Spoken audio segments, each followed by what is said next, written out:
Hello, congratulations on the purchase of your Jayco J-Feather. My name is Russ. I'm going to do an orientation video with you today. Along with this email, there will be a couple video links to some maintenance videos. I do encourage you to watch those as well. We'll start with your orientation right here in the front. With your tongue jack, you have electric tongue jack. Up and down here, you do have a light on here.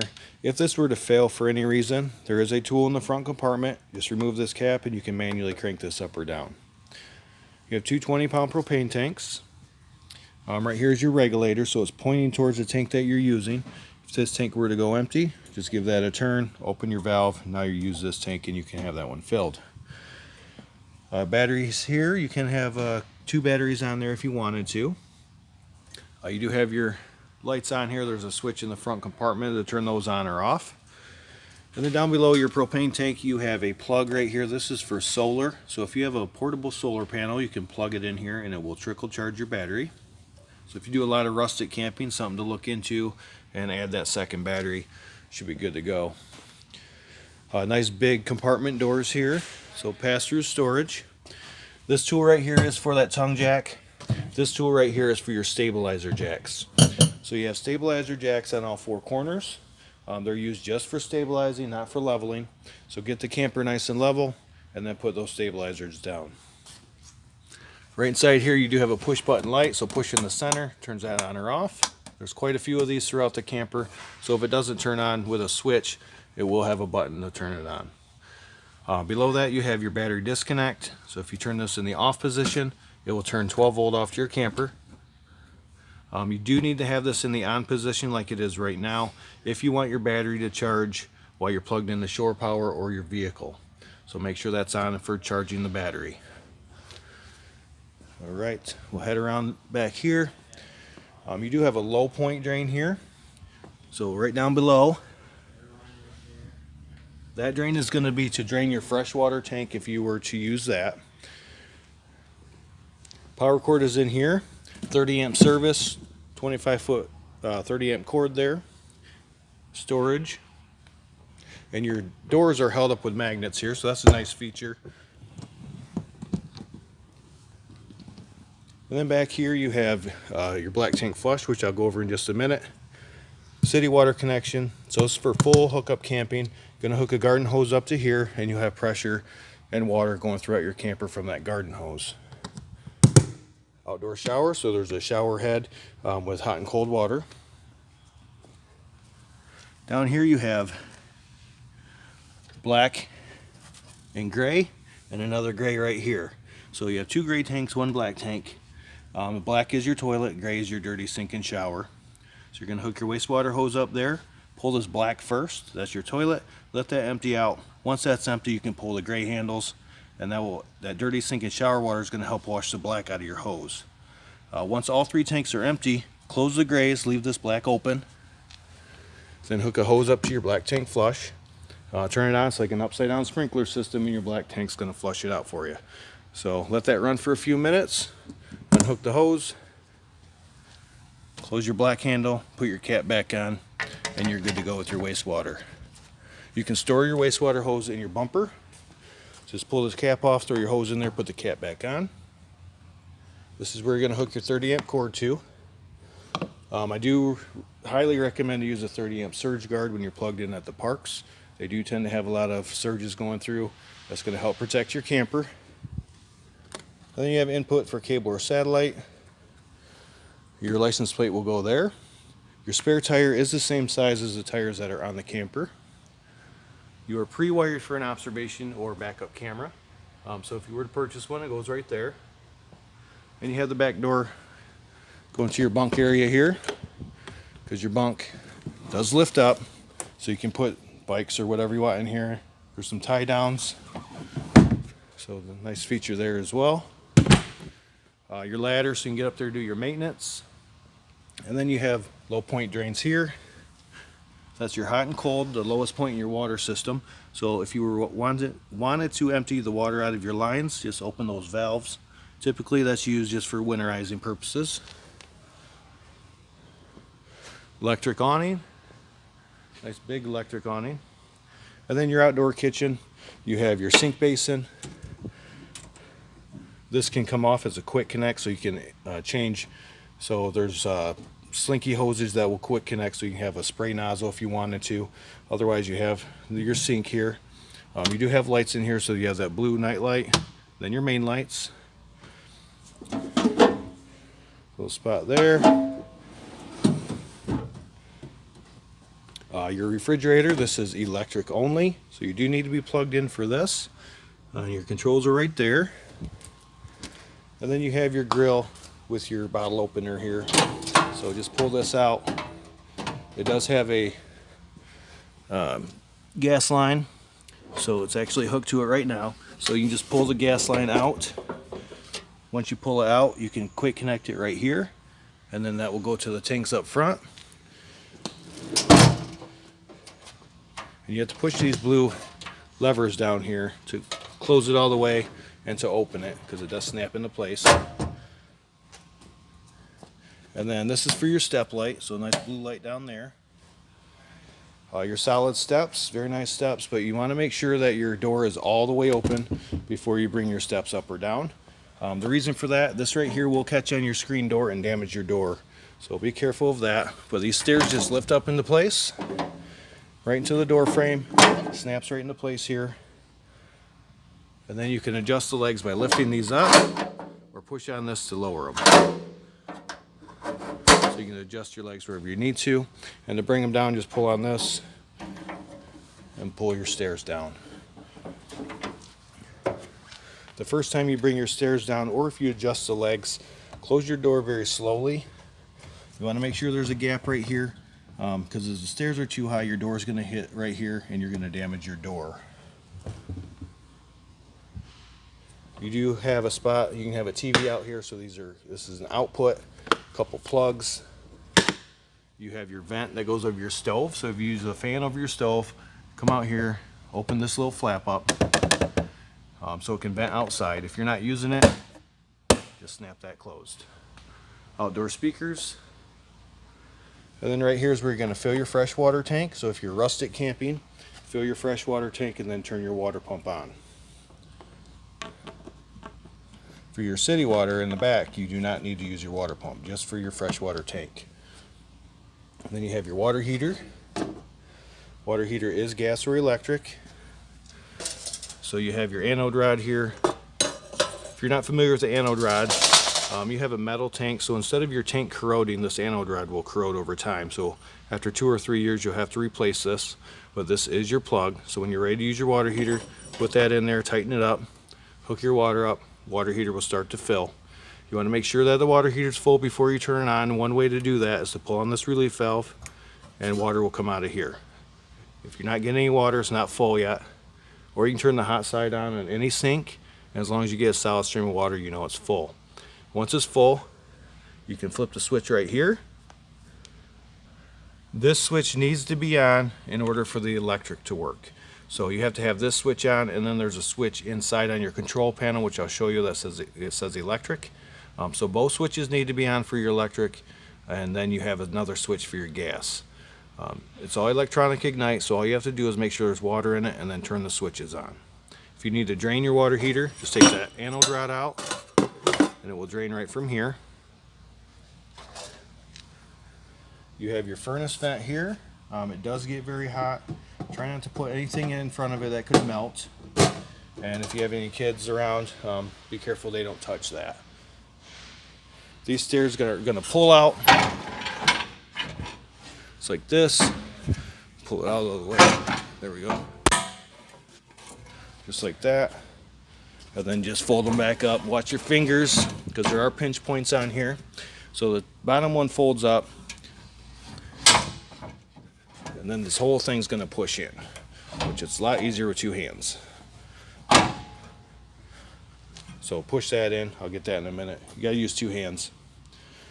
And then the other side of your storage compartment, this is the switch for your front cap lights. Plug, another push button light. And then in that bag right there, you have a 10-foot wastewater hose, 25-foot freshwater hose, and then an electrical adapter so you can plug in at home. You are also pre-wired for side view cameras. So on both sides, you could put side view cameras on here.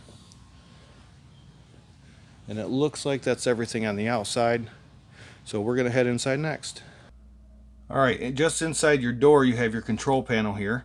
Up here, you can test the tank levels. So you have your battery, fresh, black, and your 2 grays. So just push the button down. It shows fresh is empty, black, and your grays are empty. So as these tanks fill, these lights will light up. Battery, so it's showing 1/3, so I'll plug it in, it'll charge it back up. I'm not plugged in right now. Water heater, so electric, make sure that switch is on outside, and then turn this switch on as well once your water heater's full. And then your gas, so if you want to run off gas, just flip that switch. Water pump, so if you use that freshwater tank, turn your water pump on. This turns your awning light on, and then your living room lights. Now all these lights are on one switch on the ceiling. You can turn them off individually if you don't want them all on. Just push in the center. Your slide out, extend and retract. So just hold the button down, brings your slide out in or out. You'll hear that noise, you know it's all the way out. Same with your awning. Just hold it down until it's all the way out. Once it reaches, once the valance falls at the end of the awning, let go of the button, because it won't stop automatically. It will come back towards the camper, rolling your awning upside down. So pay attention to that, and then retract. Once it reaches your camper, it will stop, and there's nothing else you'll have to do with it. Nice big closet in here. There is a plug inside there as well. Fire extinguishers by the door. You have your entertainment center here. So your TV, you have your remotes for your stereo and your TV. Hookups for it are down here. So this is antenna, and then there's a button right next to it, switches it to cable. So you want to make sure it's on antenna if you want local channels. If you're hooked to cable, just switch that over to the cable. Your stereo, this is Bluetooth, indoor and outdoor speakers.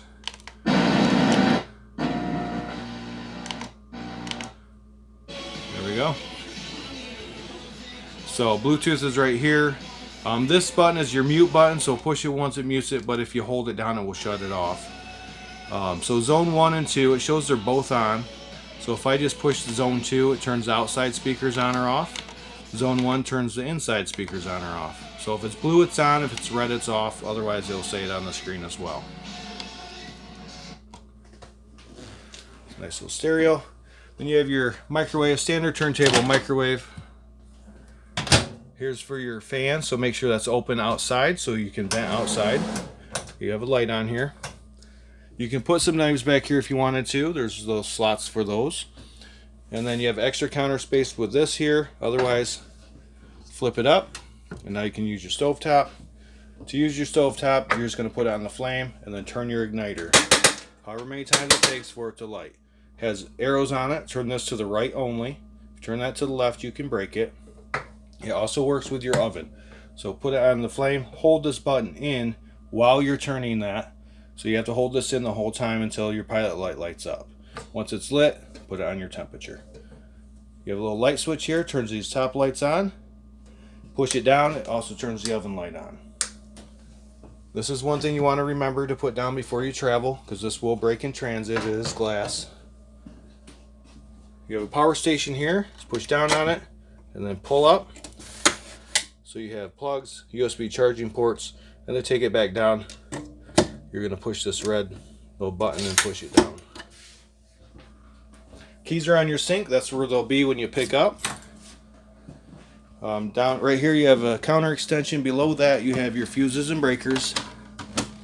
So regular car style fuses. There will be an LED light that lights up next to any bad fuse so you can quickly identify it, but they are all labeled as well. Right behind me is your refrigerator, 12-volt refrigerator. So this will run off your battery. If you're plugged into your vehicle going down the road, your battery will be charging as long as that battery disconnect is turned on. And then your fridge can run. You're not going to lose any power from your battery because it's going to continuously charge off your vehicle. U-shaped dinette does go into a bed. So just remove this tabletop. Just pop it right off of here. Move this leg off. It just slides up. The tabletop will rest right on the little ledges here. And then you can use your cushions to fill the void in and have a bed. You do have a light switch over here. These lights are also push buttons, so you don't have to have all of them on. Thermostat is here. Just push the mode button. It shows off in the very bottom corner here. Push it again, there's your fan. You can set your fan speeds. Again, there's your air, set your temperature. And then your furnace, you can set your temperature there.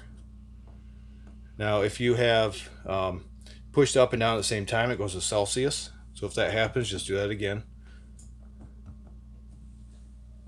Below that, you have a carbon monoxide LP detector. As long as that green light's on, you're good to go there.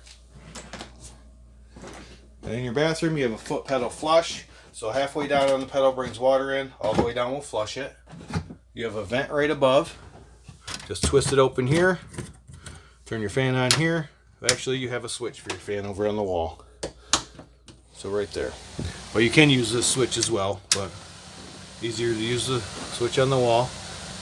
Just make sure that this is down before you travel, or if it's going to rain, because if that's up when you're traveling, the wind will catch it and you'll lose that lid. You have this right here. It goes over top of that handle, so for travel.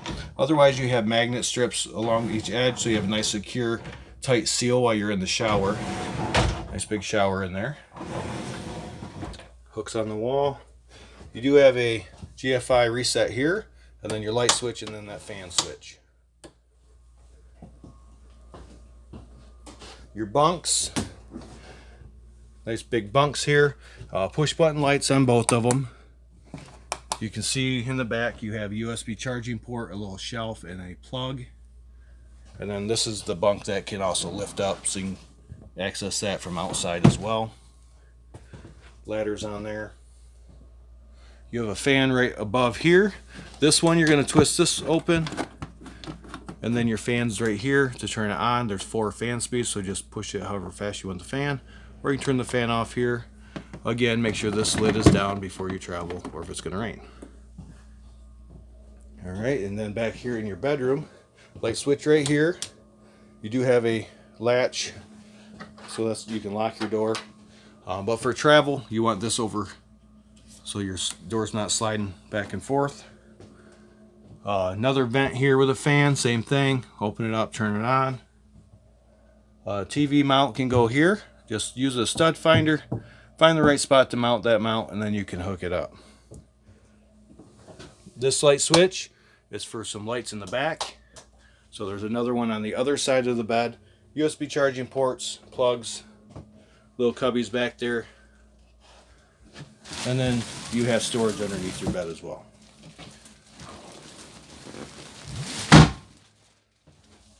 And push button lights up top there. Now with your air conditioner, if you open this up right here, it will dump the air down so you can cool it off quicker in this area. Otherwise, you close that up, you have more pressure through your vents. All the vents in the ceiling are for air conditioning. Any vents in the floor for your furnace. Air conditioner also has a filter in here you can take out, clean, and reuse if you need to. And I believe that is everything in here. If you have questions after you watch this video, just let us know when you come to pick up. We'll be happy to answer them. I do want to thank you for purchasing at TerryTown. We do appreciate your business, and congratulations.